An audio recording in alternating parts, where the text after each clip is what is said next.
ముందు 4 పాటలతో అందరితో స్టెప్పులేయించిన డిఎస్పి ఖైదీ నెంబర్ 150లోని థీమ్ సాంగ్తో ఆకట్టుకున్నాడు.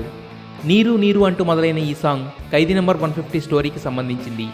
ఎక్కడెక్కడో జరుగుతున్న స్టోరీ అసలు ఎక్కడ మొదలైంది అనే కాన్సెప్ట్ వెనుక కన్నీటి పొరను చూపించి హార్ట్ని టచ్ చేసే సాంగ్ ఇది. రామ్ చరణ్ చెప్పినట్టు సినిమా కథ నడకే ఈ సాంగ్. 2.5 గంటల సినిమాని ఈ 3 నిమిషాల సాంగ్తో కన్వే చేయడానికి చాలా బరువైన పదాలు వాడారు లిరిసిస్ట్ రామజోగయ్య శాస్త్రి.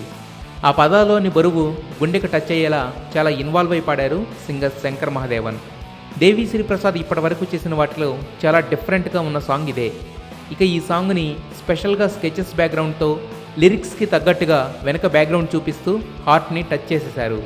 సినిమాలోని ఎమోషనల్ సీన్స్ అన్నింటికీ ఇదే ఆర్ఆర్గా వాడుకునేంత డెప్త్తో ఉంది బ్యాక్గ్రౌండ్ మ్యూజిక్.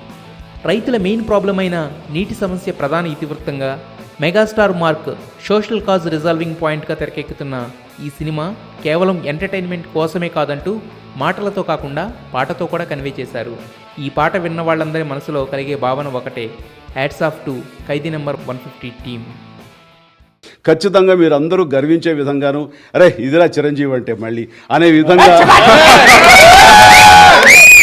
150వ సినిమా ఉంటుందని, అందులో మళ్ళీ ఒళ్ళు ఏమాత్రం దాచుకోకుండా అదే కష్టంతో అదే కష్టాన్ని నమ్ముకుని నాకు తెలిసినంతలో ద బెస్ట్ పెర్ఫార్మెన్స్ అన్ని రకాల ఇంగ్రీడియంట్స్ తోటి అన్ని చక్కగా ఈక్వల్గా క్యాటర్ చేసి అందరిని అలరించే దిశగా ఈ సినిమా రూపుదిద్దుకుంటుంది.